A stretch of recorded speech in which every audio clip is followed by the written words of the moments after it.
अगर हम ये समझने की कोशिश करें डॉक्टर साहब कि इन सैलाबों से निमटने के लिए एक लॉन्ग टर्म पॉलिसी क्या बनाई जा सकती है? कुछ लोग हमें ये कहते हुए भी नज़र आते हैं कि अगर छोटे-छोटे बैराज बनाए जाएँ, वो पानी स्टोर हो सकता है, सैलाब की शिद्दत में कमी आ सकती है। वो क्या स्टेप्स हैं जो दोनों तरफ इंडिया और पाकिस्तान को उठाने चाहिए? मोटा मोटा यह है कि अगर आप अपने दरियाओं के रास्तों को खोल दें, जिस तरह यूरोप में एक इनिशिएटिव इस वक्त चल रहा है, रूम फॉर द रिवर, कि दरिया का रास्ता खोलो और उसको उसकी जगह वापस करो। आपने भी यहाँ पे इसी इनिशिएटिव को लेके आना है, अगर आप फ्यूचर के इस तरह के मसाइल से बचना चाहते हैं, कि आपने रूम फॉर द रिवर बनाना है। आपके दरिया की मार्किंग है आपके पास, आज से नहीं, एक सदी पहले से है कि दरिया कितना फैलता है। आपने वो दरिया का इलाका, उसको आपने खाली करना है इन ए वे कि उसके बीच में इस तरह की कोई स्ट्रक्चर्स ना हो जिससे कोई जानी और शदीद किस्म का माली नुकसान हो सकता है।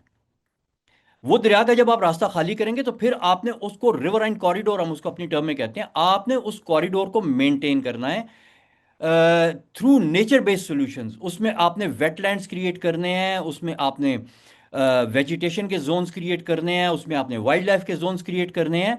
और आपने उसको इस तरीके से करना है जिस तरह से नेचर इंटेंडेड इट, जिस तरह से कुदरत चाहती थी, या कुदरत ने जिस तरह से बनाया था इन दरियाओं को। तो native species of plants and animals, वो सारा आपने री इंट्रोड्यूस और इंट्रोड्यूस करना है।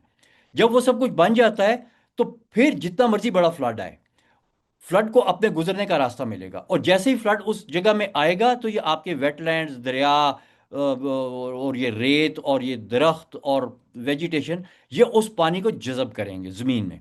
जब वो जज़ब करेंगे तो फ्लड की जो वेव है वो कम होगी, उसकी इंटेंसिटी कम होगी, उसकी वेलोसिटी ब्रेक होगी।